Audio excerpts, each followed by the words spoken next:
우리 예수 믿는 사람들이 한 가족입니다. 하루에 2번씩 만나는 사람이 가족 말고 누가 있겠어요? 그죠? 친척 형제도 못 만나. 1년에 뭐 한 2-3번밖에 더 만납니까? 많아야 1-2번. 우리 교인들은 최소한도 일주일에 한 번은 만나고, 여러분처럼 열심히 신앙생활하는 사람은 1년에 100번도 더 만나요. 100번도. 그러니까 가족이에요. 가족. 우리 다시 사랑합니다. 사랑합니다. 자, 오늘은 히브리서 7장을 좀 강의하려고 합니다. 신약 성경 중에서 상당히 어려운 부분 중에 한 부분이고 굉장히 신학적으로 복잡한 부분 중에 한 부분입니다. 그래서 때로는 우리가 우유도 먹어야 되고 이렇게 부드러운 음식도 먹어야 되지만은 때로는 좀 딱딱한 음식도 먹을 줄 알아야 되고 고기도 먹을 줄 알아야 돼요. 그래야 이게 성인이 정상적으로 건강해질 수가 있습니다. 그래서 오늘 이 7장을 가지고 멜기세덱의 반차를 따르는 제사장이요 의와 평강의 왕이신 예수님, 이 한 문장이 가지고 있는 이 신학적인 의미가 뭔지 오늘 좀 우리 같이 공부를 해보겠습니다. 자, 오늘 본문의 중심 내용은 예수님이 멜기세덱의 반차를 따르는 대제사장이다. 이 지금 우리 21세기 대한민국에 사는 사람에게는 이게 뭔 말인지 도대체 무슨 알 수도 없고 이게 우리하고 무슨 상관이 있단 말인가, 그렇게 생각할 수도 있습니다. 예수님이 멜기세덱의 반차를 따르는 대제사장이라는 이것이 어떤 의미인가 공부하고, 또 21세기를 살아가는 우리들에게는 어떤 의미로 다가오는가, 이 말씀을 읽고 우리는 우리 삶에 어떻게 적용해야 되는가, 그런 것을 좀 한번 공부해 보려고 합니다. 요즘 우리 주변에 예수님이 하나님의 아들이고 구원자임을 부인하는 사상들이 우리 주변에 넘쳐나고 있습니다. 사탄은 방송, 신문, 인터넷, SNS, 과학자, 소설가, 텔레비전, PD 등을 총동원해가지고 예수님이 하나님의 아들이요 구원자임을 부인하는 일에 혈안이 되어 있습니다. 여러분이 잘 한번 우리 주변을 살펴보세요. 또한 한쪽에서는 예수님의 하나님 나라 복음을 왜곡해가지고 기독교 복음을 한낱 정치 이데올로기로 전락시키는, 변질시키는 그런 사람들이 점점 우리 주변에 많아지고 있습니다. 요즘 TV 뉴스 시간만 되면 이 예수 그리스도의 십자가와 부활의 복음을 정치 이데올로기로 전락시키는 목사들, 신부들에 대한 뉴스가 단골 메뉴로 등장하고 있습니다. 히브리서가 쓰이던 당시에도 기독교 복음에 도전하는 유사한 사상들이 교회와 성도들의 믿음을 흔들고 있었습니다. 우리 히브리서에서 공부했죠. 떨어져 나가지 않도록 주의하라 했어요. 흔들리지 않으려면 알아야 됩니다. 뭘 알아야 돼요? 하나님의 말씀을 알아야 돼요. 하나님의 말씀 정확하게 알아야 됩니다. 내가 믿는 복음이 무엇인지, 예수님이 누구인지, 무슨 일을 하셨는지, 예수 믿는 우리는 어떻게 살아가야 되는지 정확하게 알아야 바른 신앙생활을 할 수 있습니다. 이렇게 우리가 믿는 복음을 바로 알아야 우리의 믿음이 흔들리지 않을 뿐만 아니라 하나님께서 맡기신 우리 인생의 사명을 바르게 감당할 수 있습니다. 바라기는 2014년은 우리가 믿는 복음의 내용을 정확히 아는 일에 더 힘쓰는 한 해가 되기를 주의 이름으로 축복합니다.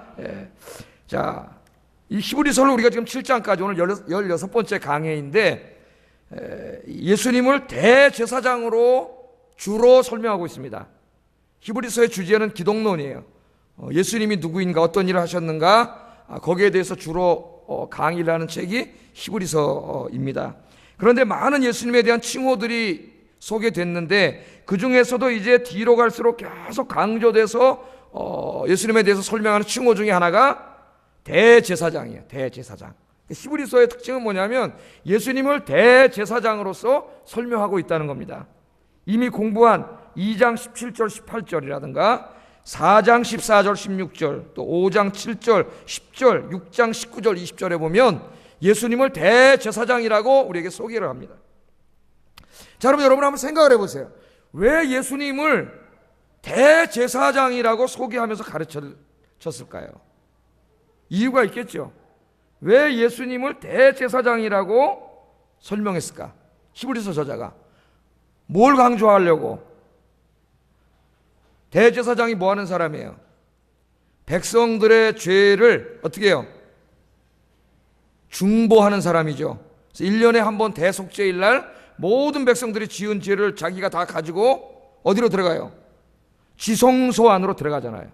거기 들어가면은, 대제사장이 들어가면은 1년 동안 그 이스라엘 백성들이 지은 모든 죄가 지금 다 어디로 들어가는 거예요? 그 대제사장이 끌어안고 그 지성소로 들어가는 거예요. 그 예수님이 나중에 십자가에 사신이라고 똑같죠. 들어가서 거기서 동물 제사를 드리죠. 그 동물의 피를 그 제단 위에 뿌립니다. 그 카포레트라고 하는데 속죄소라 그러죠. 속죄소. 언약궤 뚜껑. 히브리 말로 카포레트라 그러고, 이 로마서에서 그걸 헬라어로 번역할 때는 힐라스테리온이라는 말로 번역을 합니다. 그 속죄소 위에다가 피를 뿌리면 1년 동안 지었던 이스라엘의 모든 죄를 하나님 어떻게 하세요? 용서해 주세요. 그 죄를 속량해 주세요. 그 일을 하던 사람이 대제사장이에요. 구약에. 이거를 지금 히브리서를 읽고 있는 사람들은 너무나 잘 알고 있어요. 이 사람들은. 왜? 유대인으로 구성된 교회이기 때문에 너무나 잘 알고 있습니다. 그러니까 여기에 지금 이 사람들에게 예수님을 소개하면서 이 히브리서 저자가 예수님을 대제사장이라고 강조를 해. 대제사장. 그럼 뭘 강조하려고 해요? 예수님의 속죄 사역을 실감나게 그들이 이해하기 쉽게 가르치기 위해서 예수님을 대제사장이라고 가르친 거예요. 그 이유가 여기 있어요. 2장 17절 하반절, 우리 화면을 보고 같이 한번 읽어보겠습니다. 시작. 백성의 죄를 속량하려 하심이라. 아멘. 그러니까 예수님이 왜 십자가에서 죽으셨느냐? 바로 우리들의 죄를 속량하시기 위해서, 우리의 죄를 용서하시기 위해서 죽으셨다는 거예요. 그거를 유대인들에게 가장 실감나게 가르치는 게 뭐냐면, 예수님이 대제사장이다 그러면 다 해결이 되버려요. 거기 대제사장이다 설명할 필요 없어요, 유대인들에게는. 왜? 대제사장이 뭐하는 사람인지 너무나 잘 알기 때문에 예수님이 대제사장이다 그럼 예수님이 우리의 죄를 속량하시기 위해서 죽었구나, 그렇게 잘 알고 있다고요. 그래서 예수님의 사역 중에 속죄 사역을 가르치기 위해서 예수님을 대제사장이라고 가르칩니다. 그러면 예수님이 어떻게 우리 죄를 속죄해 주셨어요? 구약의 제사장은 동물을 잡아가지고 자기가 죽는 게 아니라 뭘 제물로 드렸어요? 동물을 제물로 드렸죠. 동물을. 그런데 신약의 우리 대제사장이신 예수님은 동물을 드린 게 아니라 뭘 드렸어요? 자기의 몸을 제물로 드렸어요. 몸을. 어디다가? 십자가에서. 자기의 십자가의 죽음이 뭐냐면은 자기의 몸을 제물로 드린 거예요. 그럼 구약의 동물이 죽을 때 그 동물 위에다가 하나님 어떻게 해요? 모든 죄악을 전부 집중시키세요. 그리고 거기다 어떻게 죄를 해결해 버리세요. 태워버리세요. 그럼 죄가 용서되는 거예요. 똑같아요. 예수님께서 십자가에서 죽으실 때 온 인류의 죄를 전부 끌어안으셨어요. 하나님이 그 죄를 글로 전부 다 모으셨어요. 과거의 죄뿐만 아니라 현재의 죄와 미래의 죄까지 전부 다 예수님께로 끌어모았어요. 그 예수님이 그 죄를 끌어안고 그 죄 때문에 받을 저주를 누가 다 받으셨어요? 예수님이 다 받으셨어요. 다 짊어지시고 거기서 죽으셨어요. 그렇게 함으로 하나님께서는 죄의 문제를 해결해 주셨습니다. 누구든지 그 예수님의 십자가를 붙잡기만 하면 여러분의 죄를 주님께서 용서해 주시는 줄로 믿습니다. 주님이 다 짊어지셨어요. 그렇게 대제사장이 됐다는 거예요. 그래서 5장 8절 9절 우리 공부했지만 다시 한번 읽어보겠습니다. 시작.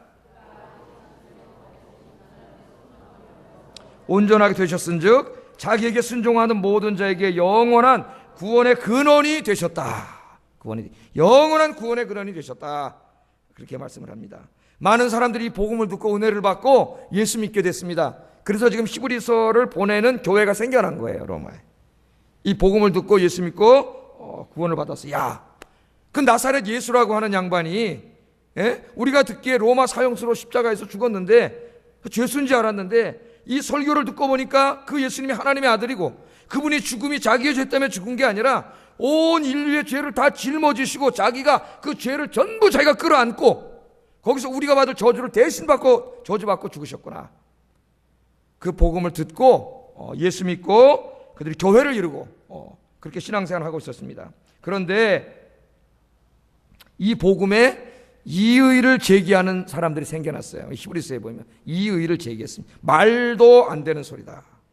예수님은 절대로 대제사장이 될 수 없다. 그렇게 주장하는 사람들이 있었어요. 그 사람들이 누구냐 하면은 구약을 잘 아는 사람들입니다. 구약을. 자, 이 사람들이 어떻게 얘기를 했냐면은, 야, 구약을 읽어봐. 모세 율법을 한번 읽어봐라. 모세 율법에 의하면 하나님이 율법을 주실 때 대제사장, 특히 제사장, 대제사장들은 레위 지파 사람들만 될 수 있다 그러셨다는 거예요.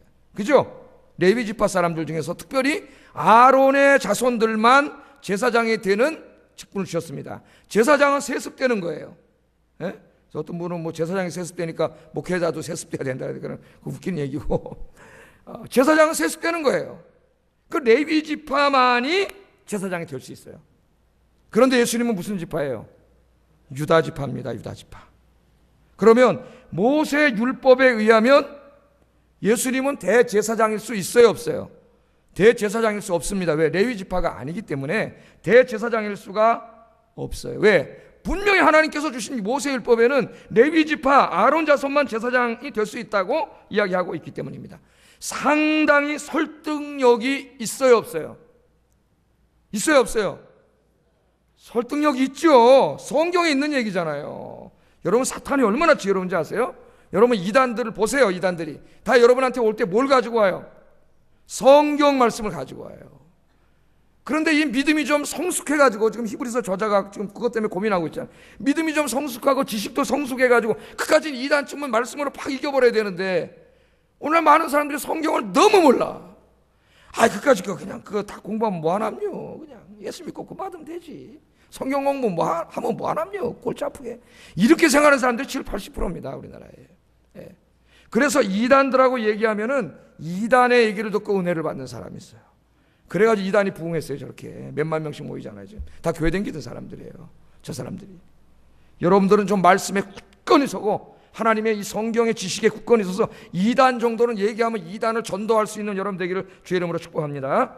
상당히 설득력 있어요. 여러분, 이단하고 얘기해 보세요. 상당히 설득력 있어요. 성경을 엉터리로 해석하고 있는데 뭐 이게 저게 다 짝짝 맞아 들어가는 것 같아요. 설득력 있어요. 자, 예수 믿고 신앙생활을 하던 많은 유대 그리스도인들이 이 말을 듣고 흔들리기 시작합니다. 당연히 흔들렸을 것 같아요. 이거 내버려두지 않으면 다 예수 안 믿을 것 같습니다. 제가 볼 때. 이때까지 뭐라고 설교했어요? 예수님이 대제사장으로 여러분의 죄를 속량하시고 십자가에 죽었다가 가르쳤는데 이 사람들이 말하기를 거짓말이라는 거예요. 대제사장 될 수 없죠. 유대지파인데. 성경을 봐. 레위기, 출애굽기, 레위기, 신명기를 보라 말해. 여기 어디 유다 지파가 제사장이 될 수 있다고 얘기했느냐? 여러분, 뭐라고 얘기하시겠어요? 여러분, 이단이 와서 이렇게 얘기하면. 어이구, 그러네. 그렇게 하시랍니까? 그러네. 나 처음 듣는 얘기인데 이거. 어이구, 야, 이거 목사님한테 가서 물어봐야 되겠다. 물어보러 오는 사람은 그래도 다행이에요. 그리고 거기 쫓아가는 사람이 있다면 성경 공부하러 갑시다 그러면 여기 가야 되겠다. 우리 목사님 이런 것도 모르고 여기 뭔가 있나 보다 그러고 거기 쫓아갔다가 이단 간 사람이 수만 명이에요. 여러분, 수만 명. 누가 말이죠, 나랑 어디 가서 성경 공부하자 그러면은 100% 이단입니다. 100%. 정상적인 목사라면 다른 교인들 보고 성경 공부하러 우리 교회 오라 그러지 않아요. 제가 만약에 다른 교회를 우리 교회 성경 공부하러 오면 뭐라 그럴까요? 당신 교회 목사한테 가서 허락받고 오세요. 허락받고 오세요. 네. 여러분, 오늘날도 마찬가지입니다. 근대에 들어오면서 사탄은 머리 좋은 사람들을 도구로 사용해가지고 기독교 신앙에 도전하게 만들었습니다. 과학적 합리주의, 이게 참 무서운 거예요. 과학적 합리주의. 그 당시에는 뭐였어요? 제사장은 레위 지파만 될 수 있다. 이 한마디가 그들의 신앙을 다 흔들어 버렸어.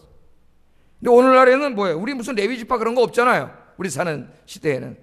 뭐가? 과학적 합리주의라고 하는 게 19세기 말부터 20세기, 21세기 들어오면서 100여 년 동안 모든 기독교 신앙을 뿌리채 흔들어 버리고 있습니다. 지금. 과학적 합리주의라고 하는 안경에 끼고 여러분 한번 생각을 해보세요.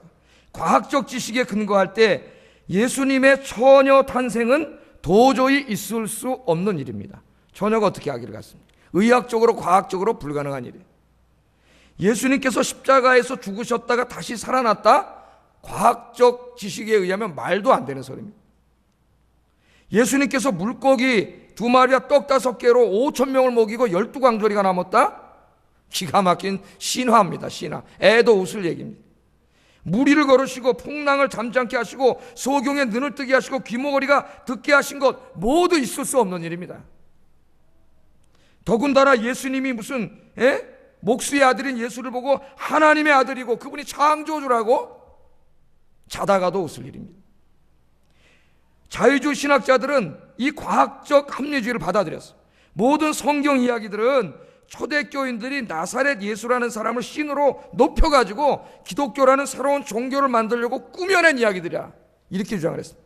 그건 다 민담이고 신화일 뿐이라는 거예요. 성경의 상당수의 기적의 이야기는 고대 근동 신화에서 빌려온 거라는 거예요. 빌려온 거라.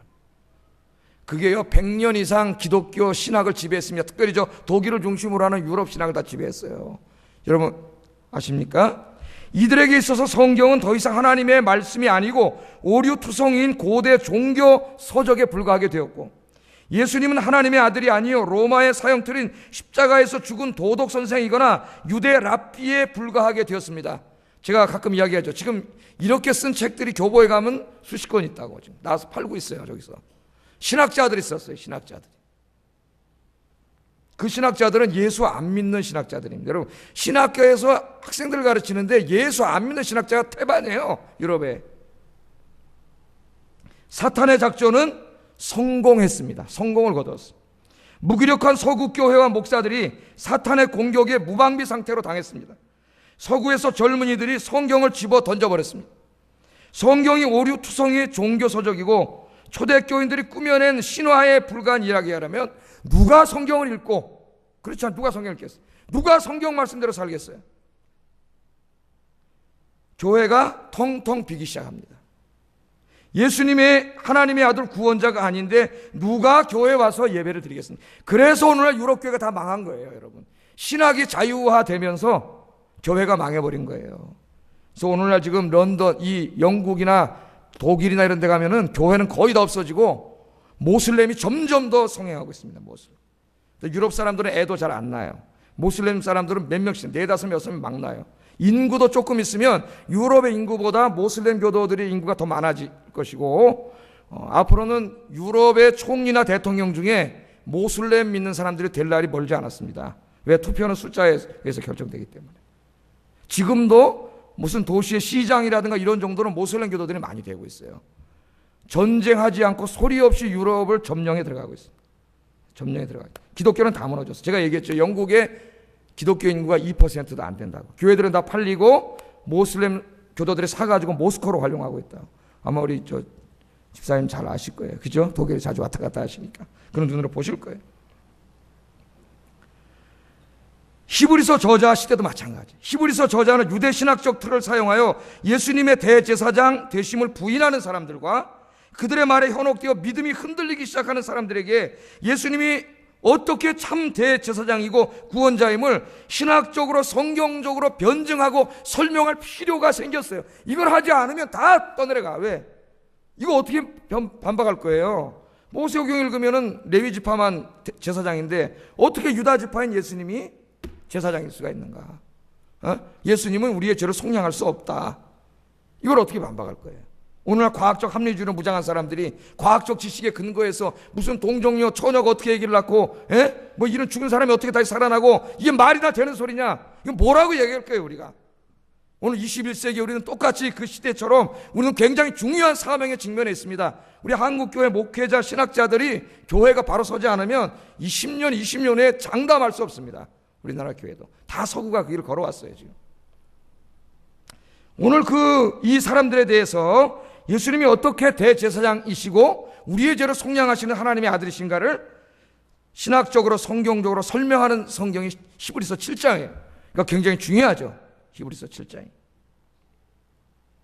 히브리서 저자가 그의 시대에 교묘하게 기독교 신앙을 무너뜨리는 자들과 믿음이 흔들리는 자들을 향하여 기독교 진리를 변증한 것처럼 우리는 우리의 시대에 이와 같은 일을 해야 합니다. 하나님께서 재능을 주신 분들은 과학과 역사와 철학과 문화와 문학과 같은 세속적인 도구들을 사용하여 기독교 진리를 변증하는 일에 힘써야 합니다. 지금 우리 주변에 그런 분들이 있어요. 여러분 그럼 창조과학회 과학자들이, 그죠? 진화된 게 아니라 하나님이 창조했다고 과학적으로 증명하고 있잖아요. 과학적으로. 그런 일을 할 수도 있고, 또 여러분이 잘 알고 있는 C.S. 루이스 같은 돌아가셨지만 그런 문학가, 나니아 연대기 쓴 사람, 그런 사람 자기의 어떤 문학 작품을 통해서 어떻게 돼요? 하나님이 살아계시고 예수 그리스도가 구세주임을 이야기하고 있잖아요. 여러분이 잘 알고 있는 톨스토이라든가 도스토옙스키라든가 다 그런 사람들이 그런 사람들.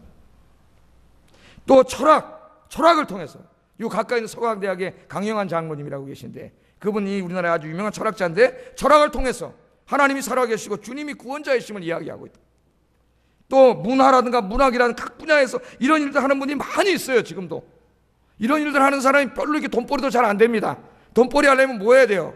이상한 짓 해야 돼요. 이 사람들처럼 인간의 타락한 것을 자극하는 쾌락과 음란과 폭력과 이런 과학적인 이런 걸 해야 돼요. 이런 분들은 안 하잖아요. 가난하게 사는 거예요. 그래도 기쁨으로 이 사명을 감당하는 거예요. 그런 분들은 그런 일을 감당해야 돼요. 여러분의 그런 사명이 있다면 그렇게 변증하세요.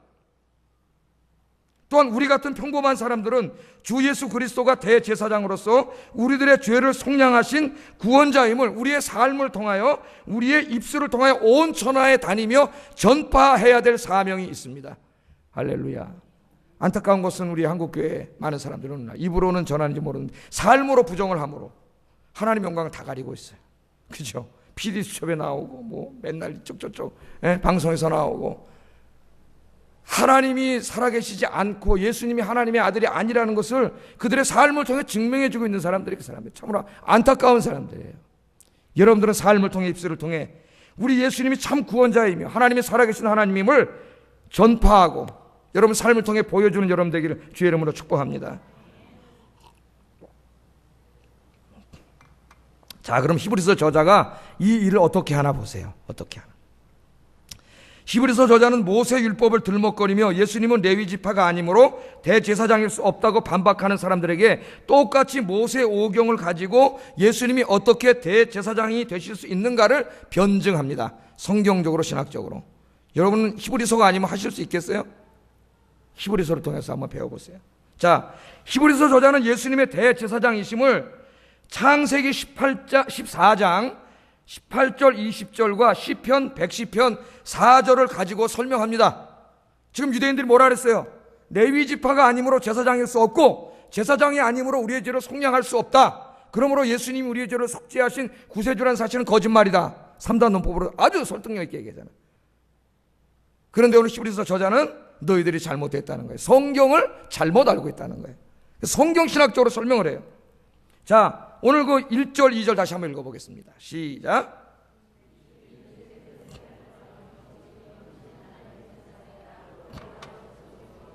아브라함을 만나 복을 빈 자라. 아브라함이 모든 것의 10분의 1을 그에게 나누어 주니라. 그 이름을 해석하면 먼저는 의의 왕이요 다음은 살렘 왕이니 곧 평강의 왕이요. 이렇게 얘기합니다.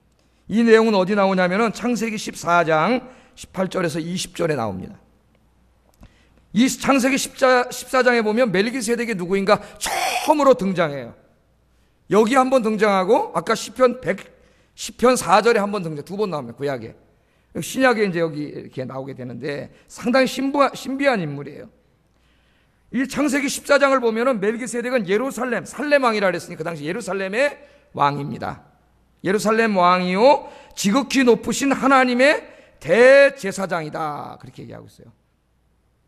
놀라운 것은 율법에 의해서 대제사장 제도가 생겨나기도 한 430년 전에 이미 하나님께서 세우신 제사장이 있었다는 겁니다.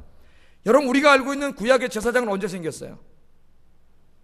아브라함 때 생긴 게 아니라 아브라함이 이삭을 낳고 이삭은 야곱을 낳고 그렇게 해서 그 자손들이 한참 나와가지고 아브라함부터 430년 후에 그 레위 지파의 자손 중에 아론, 모세의 형인 아론, 그 아론 때부터 어떻게 됐어요?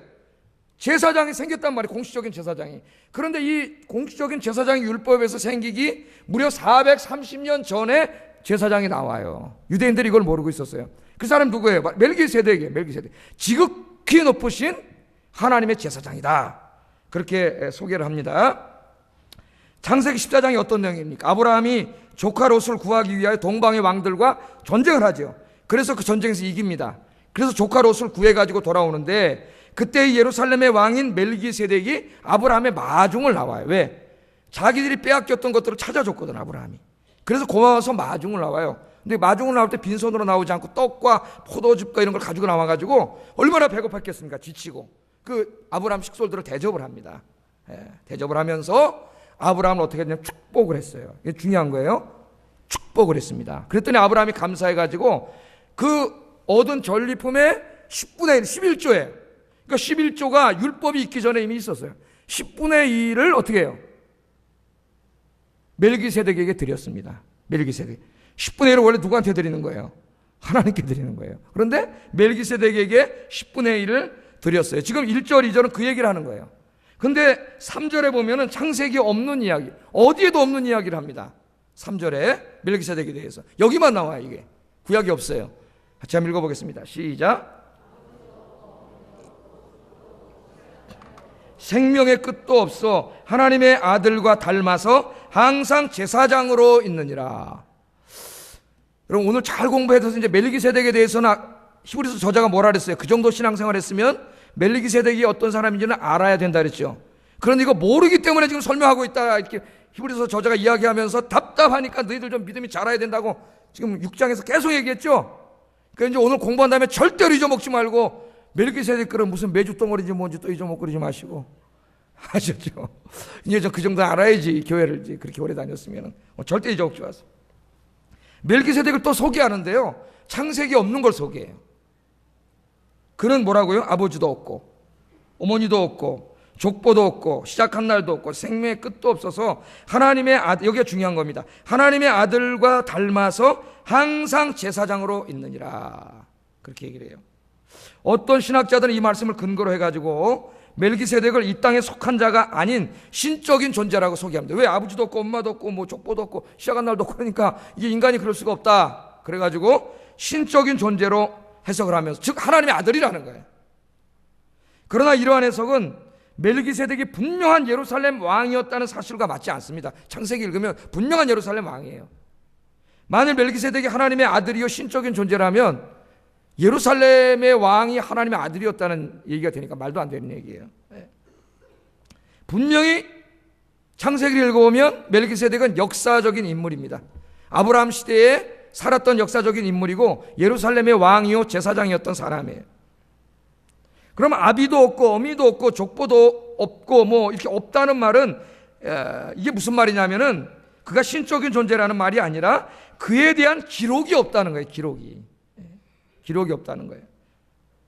그러니까 신적인 존재라는 의미가 아니라 상당히 신비스러운 존재라는 의미입니다. 또 어떤 학자는 그에 대한 기록 이런 것들이 없기 때문에 원래 그 율법에 의한 제사장들은 족보가 있잖아요. 레위 지파.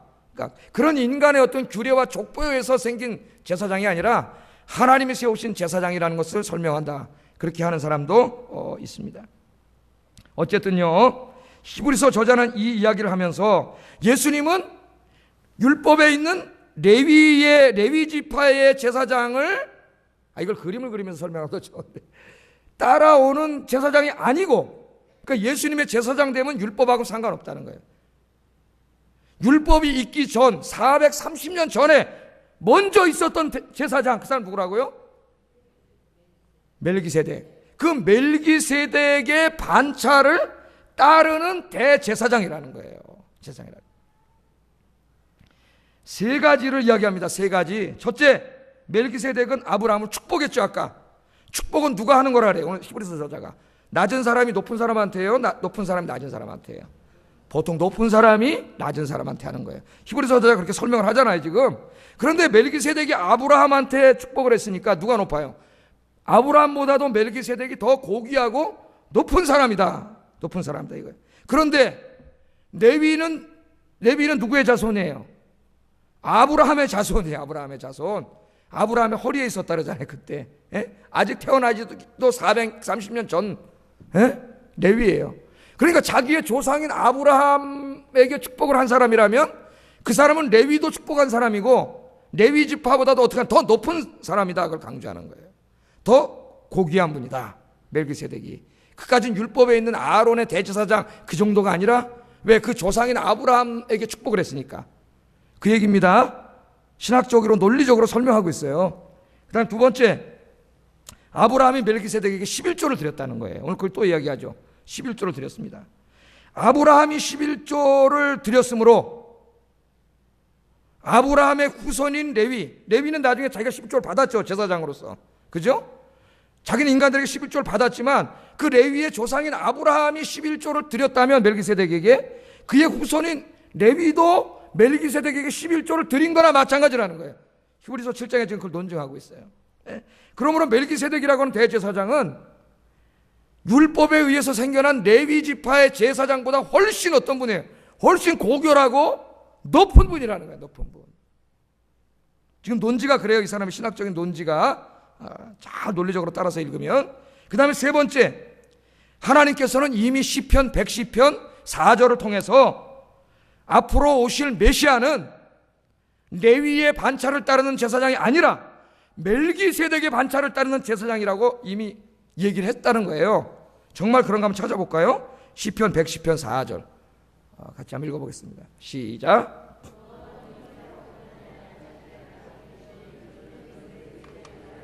영원한 제사장이 되리라 하였도다. 여러분 확인하기 위해서 성경책 찾아보겠습니다. 한번 110편 4절 찾아보세요. 성경 찾아 읽어보세요.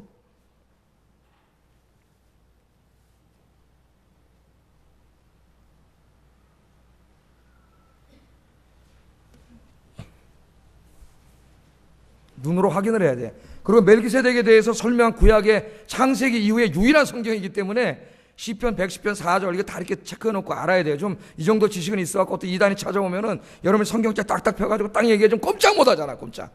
예? 그때 설교했는데 이거 어디 있더라? 시편이라 그랬는데 1편부터 150편까지 있는데 이놈의 게 어디 있는지 이러지 마시고. 자, 찾았으면 성경을 보고 한번 읽어보겠습니다. 시작. 너는 멜기세덱의 서열을 따라 영원한 제사장이라 하였도다. 아멘. 지금 이 시를 누가 졌어요? 거기 누가 졌다고 돼 있어요? 다윗이 졌다고 돼 있죠. 다윗이 기도 중에 다윗의 시편 중에 메시아 시편이 많죠. 자기도 모르게 기도를 하고 예언을 했는데 자기는 몰랐어요. 다윗은. 그러나 그게 먼 훗날 어떻게 돼요? 예수님을 예언하는 그 메시아, 그런 걸 메시아 시편이라 그래요. 대표적인 시편 21편 같은 거 보면은 22편이죠. 우리 부활절을 많이 읽는 시편인데 다윗이 너무 힘들어가지고 나는 벌레요 사람이 아니라 사람들은 나를 조롱하고 때리고 욕합니다. 너무 고통스러워서 이렇게 기도를 했는데 나중에 이 시편을 누가 인용해요? 예수님이 인용하잖아요. 이게 예수님의 십자가 고통의 예언이 돼버렸어요. 예언이. 그런 걸 메시아 시편이라 그래요. 메시아 시편. 자, 다윗이 지금 뭐라고 얘기하고 있냐면은 앞으로 오실 메시아는 우리의 죄를 속량하시고 구원하시는 메시아는 레위 지파의 반차를 따르지 않고 여기 뭐라 그랬어요? 멜기세덱의 서열을 따라 영원한 제사장이 되리라고 이미 누가 말씀하셨어요? 하나님께서 말씀하셨어요. 그러니까 오늘 지금 히브리서에서 나오는 이단들은 이 말씀을 모르고 와가지고 얘기하고 있고 또 믿음이 흔들리는 사람들도 모르니까 흔들리는 거예요. 이게 모르니까. 알고 있으면 안 흔들릴 텐데 믿음이 흔들리는 거예요. 지금 다윗이 뭐라고 얘기하는 거예요? 이것은 무슨 말이냐면은 이 땅에 존재했던 제사장들이 많죠. 모든 제사장은 레위 지파의 제사장들이에요. 한 사람 빼고 그 사람 누구예요? 멜기세덱 있는데 예수님과 아까 뭐라 그랬어요? 예수님과 같은 제사장이라 그랬죠. 예수님과 가장 닮은 제사장은 누구라는 거예요? 멜기세덱이에요. 멜기세덱. 하나님은 이미 멜기세덱을 예표로 주셨어요. 멜기세덱과 같은 제사장을 내가 나중에 말세에 보내셔가지고 그를 통하여 우리를 구원할 것이다. 죄를 속량할 것이다. 이렇게 약속을 하셨어요. 그럼 문제가 생겨요. 그 가운데 있는 율법은 뭡니까? 율법 왜 주신 거예요? 그럼 율법은 오늘 히브리서 저자가 이야기하죠. 왜 예수님이 멜기세덱의 제사장으로 왔느냐? 율법의 제사로는 백성들의 죄를 속량할 수 없다 그래요. 여기 여러분 아까 그 동물 제사를 드리면 예수님이 죄를 용서해 주신다 그랬는데 그 동물의 죽음이 우리 죄를 용서하는 건가요? 아니에요. 그거는 상징이에요. 상징. 뭐의 상징이에요? 먼 훗날 오실 예수님의 십자가의 죽음의 상징일 뿐이에요. 상징. 그게 죄를 사하는 게 아니에요. 근데 유대인들이 착각하고 있었던 거예요. 그게 죄를 사하는 줄. 그럼 왜 멜기세덱이라는 예표를 주시고 예수님이 오시기 그 가운데 시대에 율법을 주셨느냐? 예수님이 오실 때까지 우리들을 보호하기 위해서예요. 왜? 마귀가 활동을 합니다. 우리는 하나님의 뜻이 뭔지 몰라요. 그러니까 죄를 져요. 그래서 율법을 주심으로 하나님의 뜻이 뭔지를 알게 하셔요. 그리고 우리가 하나님의 뜻대로 안 살으면 율법이 있으니까 우리가 죄인이라는 것을 깨닫게 하세요. 그리고 죄인은 어떻게 돼요? 하나님의 저주를 받아요. 그럼 다 죽어요. 우리는. 그렇기 때문에 이 우리들을 죽이지 않기 위해서 하나님이 주님이 오실 때까지 임시적인 속죄의 수단을 주셨어요. 그게 뭐예요? 구약의 율법 제사예요. 제사. 이 제사는 뭘 상징해요? 또한 예수님을 상징하기 때문에 결국 이 율법은 우리를 예수님께로 인도하는 몽학 선생이 된다 그러잖아요, 바울이. 그런데 유대인들이 이걸 몰랐던 거예요. 이걸 너무 절대화시킨 거예요. 그러니까 오늘 히브리서 저자가 뭐라 하냐면은 율법의 제사로는 백성을 죄를 속량할 수 없어. 율법은 우리를 죄인이라고 하는 것을 깨닫게 하고, 그러므로 우리를 예수님께로 인도하는 몽학 선생의 곳이라는 것이지 그 자체가 구원이 아니라는 거예요. 그러므로 예수님은 율법에 따른 제사장이 아니라 누구를 따라요? 하나님의 지극히 높으신 하나님의 제사장인 멜기세덱의 반차를 따르는 제사장이므로, 예수님은 누구예요? 유다 지파지만은 제사장일 수 있다는 것을 논증하는 거예요. 이해가 되십니까? 그거를 자기 마음대로 해석한 게 아니라 시편 110편 4절, 유명한 그 말씀 있잖아요. 메시아를 예언하면서 너는 멜기세덱의 반차를 따르는 대제사장이 될 것이다, 예언했다는 거예요. 자, 여러분, 이 말씀을 다 이렇게 하셨어요. 그러므로 예수님이 멜기세덱을 쫓는 제사장이 되셔가지고 25절 한번 읽어보겠습니다. 25절 시작.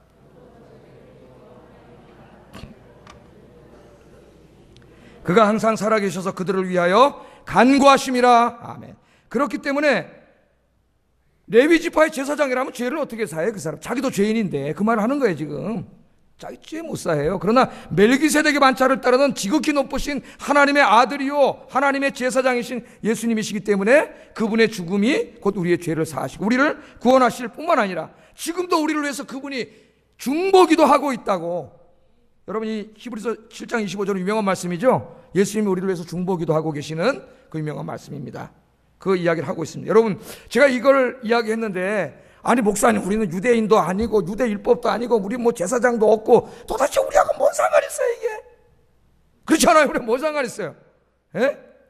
근데 우리가 이걸 잘 봐야 돼요. 여기 보면은 얼마나 철저하고 철저한 신학적 성경적 논증입니까? 우리 기독교 복음의 진리, 그건 뭐예요? 예수님이 하나님의 아들이고 멜기세덱의 반차를 쫓는 대제사장으로서 우리 죄를 속량하시고 우리를 구원하신다는 거예요. 그게 지금 흔들고 있잖아요. 그걸 흔들고 있기 때문에 그 이단들을 향해 정확하게 성경으로 깨부시는 거예요. 그걸 하라는 거예요. 우리도 지금 이 시대에 이단들을 향하여 우리도 그렇게 하라는 거예요. 이게 여기 핵심 포인트예요. 핵심 포인트. 아까 제가 뭘 제시했어요? 20세기의 과학적 합리주의 같은 것들, 이런 거 있죠. 기독교 신학을 정치 신학으로 변질시키는 것들, 이런 것들에 대해서 예수님의 복음은 그런 게 아니라 이런 거라고 하는 것을 여러분이 이렇게 철저하게 신학적 성경적으로 논증해서 부셔버리고 참 복음을 증거하라는 거야. 그래서 가르쳐 주신 거예요. 여러분, 그 논문을 이렇게 보면은 좋은 논문은 그 논증을 하는데 물 셀 틈이 없답니다. 물 셀 틈. 시계가 좋은 시계는 여러분 어때요? 물에다 집어넣어도 물이 안 돌아요. 방수가 되잖아요. 방수가. 그걸 물 셀 틈 없는 물 셀 틈.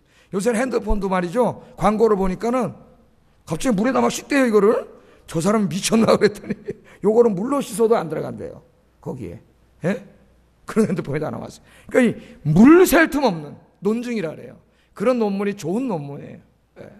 나 학생 논문을 글을 잘 못 써가지고 논문을 못 써가지고 맨 남의 걸 짜집기만 해가지고 여기서 여기까지 짜집기 하고 또 접속사 하나 쓰고 여기서 여기 짜집기 하고 이래가지고 논문에다 엉터리 방터리 논문을 쓸 줄을 몰라.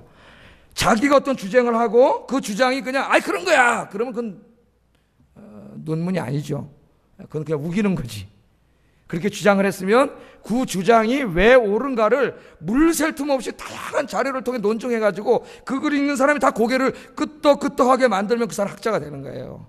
희다한 학자가 되는 거예요. 모르고 학자가 되라는 게 아니라 지금 기독교 복음을 허무는 사람들이 너무나 많기 때문에 좀 이제는 우리 예수 믿는 우리 수요예배 나온 여러분들은 성경 좀 많이 읽으시고 올해 좀 한 2독 3독 막 그렇게 하세요. 성경 많이 읽으시고 성경 공부 좀 또 개설을 되니까 이제 교리도 하고 뭐 다 교리 시간에 배우면 다 알잖아요. 크로스의 원투 제자 훈련 다 좀 공부해가지고 여러분 성경 지식, 우리가 믿는 기독교 지식, 이 복음의 진리, 성경을 좀 여러분 분명히 알아서 여러분 이단들을 때려부수고 바른 복음을 선포할 수 있는 여러분 되시기를 주의 이름으로 축복합니다. 정말 기도하세요. 2014년 한 해는 말씀 읽고 공부하는 일에 힘쓰게 하여 주시옵소서.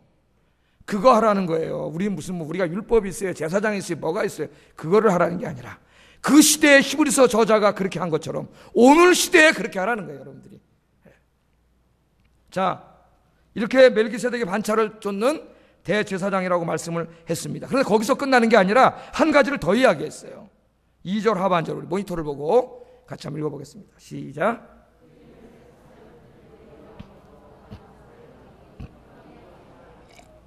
아멘. 여기 보면 그 이름을 해석하면 멜기세덱을 해석하죠. 그는 의의 왕이요, 그 다음은 살렘 왕이니 평강의 왕이라. 그러니까 이 멜기세덱은 제사장일 뿐만 아니라 또 뭐예요? 왕입니다. 고대에는 제사장과 왕 같이 하는 경우가 많았죠. 그러니까 왕이면서 제사장이신 분이 누구예요? 우리 예수님이세요. 그러니까 예수님은 제사장으로서 십자가에서 우리의 죄를 속량해 주셨지만 부활하고 승천하신 다음에는 하늘 보좌에 앉으셔서 지금 온 우주 만물을 다스리시는 누가 되셨어요? 왕이 되셨어요. 그런데 뭘로 다스려요? 의와, 하나님의 의와 하나님의 평강, 샬롬으로 다스린다, 그 말이에요. 다스리는 왕이다. 자, 여러분이 예수 믿고 구원받으면 여러분 안에 예수님의 의의 통치가 이루어집니다. 의의 통치. 먼저 예수님께서 십자가의 보혈로 여러분의 죄를 깨끗하게 씻어주시고요, 그러면 여러분은 더 이상 죄인이 아니요 하나님의 의로운 백성이 됩니다. 하나님의 의로운 백성. 하나님이 의롭지 않은데 의롭다고 칭해 주신 거예요. 그래서 이것을 이신칭의라 그래요. 믿음으로 의롭다 칭함을 받았어요. 법정의 용어입니다. 법률 용어예요. 재판을 받는데 판사가 당신 무죄, 그럼 어떻게 되는 거예요? 무죄가 되는 거예요. 우리 하나님께서 우린 죄인인데 예수님이 대신 십자가 지셨기 때문에 무죄로 선언해 주셨어요. 그래서 우리가 죄인이 아니라 하나님의 의로운 백성이 됩니다. 그런데 이렇게 신분적으로만 의로운 백성이 되는 게 아니에요. 우리 그 칭의론에 여기서 끝나는 경우가 많아서 안타까워요. 조직신학에서. 거기서 끝나는 게 아니라 우리가 신분으로 의롭게 되면은 우리 안에 누가 찾아오시냐면은 하나님의 성령님이 찾아오세요. 신분만 변하는 게 아니에요. 성령님이 찾아오셔가지고 우리를 하나님의 의로 통치하기 시작하십니다. 성령이 우리를 의로 통치하시면 우리를 죄로 통치하던 사탄의 권사가 물러가고, 여러분, 하나님의 나라가 우리 안에 임하게 돼요. 의로운 하나님의 나라가. 할렐루야. 그래서 성령님 우리 안에 내주하시면서 의롭게 된 우리들이 이제는 더 이상 죄를 짓게 하지 않고 자꾸 하나님의 의를 행하게 만드세요. 그러니까 우리 믿음으로 구원받는다는 것을 가르칠 때 잘 가르쳐야 됩니다. 믿음으로 구원받으니까 아무리 나쁜 짓 해도 다 용서받고 구원받아. 맞는 말인 것 같은데 실질적으로 틀린 말이에요. 정말 그 사람이 믿음으로 구원받은 사람은 그렇게 엉망진창으로 살 수 없어요. 왜? 성령님이 임재하시기 때문에. 물론 조금씩 죄를 질 수 있지만 금방 회개하고 다시 돌아오지, 그렇게 막 사악한 짓을 계속할 수 없습니다. 그건 구원받지 못한 사람이에요. 성령님이 안에 들어와가지고 다이나믹하게 역사하면서 죄를 자꾸 싫어하게 만들어. 내 마음에 죄를 멀리하게 만들어요. 그리고 자꾸 하나님의 의로운 말씀대로 하나님의 의를 행하면서 살게 해요. 그래서 구원받은 사람은 의로운 삶을 살아요. 그 사람이 의롭게 될 뿐만 아니라 그 사람이 가정이 의롭게 되고 직장이 의롭게 되고 그 사람을 통해서 우리가 살고 있는 세상이 의롭게 돼요. 원래 기독교가 그렇게 돼야 되는데 기독교인들이 예수를 엉터리로 믿어가지고 오히려 그 죄짓고 불의와 거짓에 앞장서고 있기 때문에 지금 문제가 되는 거예요. 여러분들은 하나님의 의로운 통치를 받아, 성령님의 의로운 통치를 받아서 의로운 주님의 백성, 의를 행하는 주님의 백성이 되기를 주의 이름으로 축복합니다. 로마서 6장 12절 13절 같이 한번 읽어보겠습니다. 시작.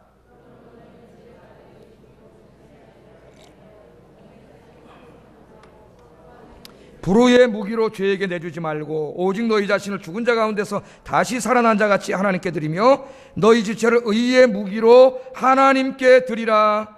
아멘. 여러분 이제 어떻게 살아야 된다고? 여러분의 몸을 불의의 병기로 죄에게 드리지 말고 자꾸 세상 욕심 탐욕에 쾌락에 사로잡혀가지고 자꾸 이 몸을 죄 짓는 데다 쓰지 말고 이제는 여러분의 몸을 어디다 써야 된다고요?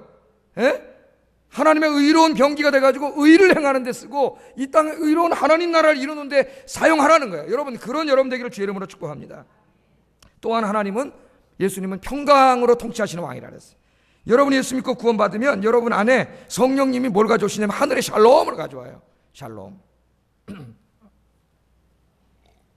여러분 안에 하늘의 샬롬, 평강이 임합니다. 여러분 안에. 그러면 여러분이 구원받은 게 의로워졌을 뿐만 아니라 하늘의 평강이 임하는 거예요. 하늘의 평강 샬롬이 싹 임하면 여러분의 병든 마음을 만지기 시작합니다. 성령님이. 그래서 뭐가 이루어지냐면 마음에 치유가 일어난다 그랬죠. 그래서 내가 늘 설교하잖아요. 여러분, 불안과 두려움과 걱정과 남을 막 미워하고 증오하고 갈등을 일으키고 이런 게 우리를 다 병들게 한다 그랬죠. 이걸 내버려 두면 내가 불행해져요. 내가 죽어요. 내가. 에? 그런데 성령님이 들어와서 나를 만지면 이걸 다 어떻게 해요? 하늘의 샬롬이 치료해. 내 안에 뭐가 이루어져요? 샬롬, 평강이 이루어져요. 마음이 편안. 그 꼴보기 싫던 놈도 어떻게 돼요? 용서할 수 있게 돼요. 불안하던 마음도 다 사라져가지고, 우울증도 사라지고, 불안증도 사라지고, 미움증도 사라지고, 공황장애도 사라지고, 할렐루야, 다 사라지는 역사가 일어날 줄을 믿습니다. 이렇게 하나님의 평강이, 성령님이 가져다 주시는 샬롬이 내 안에 임하면 내가 평안해지니까 그 다음에 어떻게 될까요? 이 평안이 관계 속에서 이루어집니다. 사람과의 관계 속에서. 내가 평안이 없으면 어떻게 돼? 다투게 돼요, 자꾸. 여러분 불안하고 미운 마음 있고 그래 보세요. 다른 사람 자꾸 말하면 짜증나고, 막 그래요. 저도 목사지만 경험을 할 때 제가 뭔가 좀 이렇게 마음이 이렇게 좋지 않을 때 이렇게 밥을 먹다가 우리 애들이 아빠 물 좀 줘 그러면 짜증이 나요. 네가 떠먹어라. 내 마음이 안 편하니까. 내가 즐거울 때는 다 따라줘. 계속 따라주고. 꼭 제가 앉아도 또 이거 저 누르는 데 앉아가지고 제 자리가. 그 따라줘야 돼. 이 평안이. 그래서 내가 평안해지면 제일 먼저 여러분 가정이 편안해져. 가정에 가서 남편하고 싸우고 아내하고 싸우고 꼴도 배기 싫고 맨날 꼴도 배기 싫은데 밥 달라 그러면 안 줄 수는 없지만 더 꼴 배기 싫으니까 김치도 막 이러잖아요. 자녀 부모 자식 간에도 그렇고. 근데 내가 정말 샬롬이 임하면 내가 편안해지면 다른 사람 편안하게 돼요. 다 용서하고요. 귀엽고 바가지 긁어도 귀엽고 이쁘고 등치가 큰 여자가 바가지 긁어도 이뻐요. 다. 바지 안 긁어요 우리 집사람은. 근데 하여튼 그렇게 얘기하는 거예요. 왜? 내가 편안해지니까. 우리 가정이 편안해져요. 샬롬이 임해요. 가정이 천국이 되는 거예요. 가정 천국은 돈으로 되는 거 아닙니다. 여러분 착각하지 마세요. 샬롬이 임해요. 여러분이 직장에 가면 어떻게 될까요? 어제 꼴보기 싫던 김 과장도 불쌍해지고, 아이 그래 이놈아, 예수도 안 믿는 저 구원해야 되겠다. 불쌍해지고.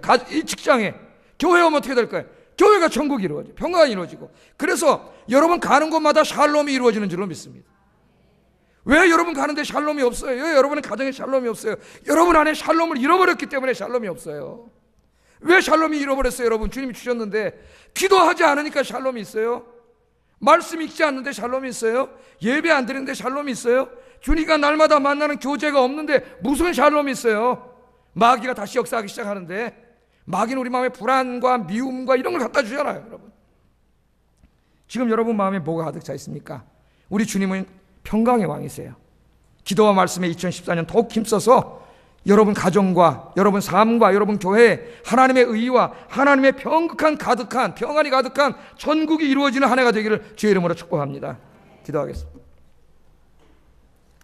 말씀을 생각하면서 한 3가지 정도 기도하겠습니다. 예수님만이 우리 죄를 속량하시고 우리를 구원하실 수 있는 유일한 구원자인데 지금 21세기에 과학적 합리주의를 앞세워가지고 종교다원주의를 앞세워가지고 이걸 허무는 자들이 많습니다. 우리들이 주님만이 구원자임을 열심히 변증하고 선포하는 삶을 살게 하여 주시옵소서. 2014년 하나님 말씀 열심히 읽고 열심히 공부해서 하나님의 진리에 굳건히 서는 한 해가 되게 해 주시옵소서. 3번째, 내 삶 속에 하나님의 의와 평강의 통치가 이루어져서 내가 의롭고 평강해질 뿐만 아니라 내 가정과 직장과 교회에 의와 평강의 천국이 이루어지게 하소서. 같이 기도하겠습니다.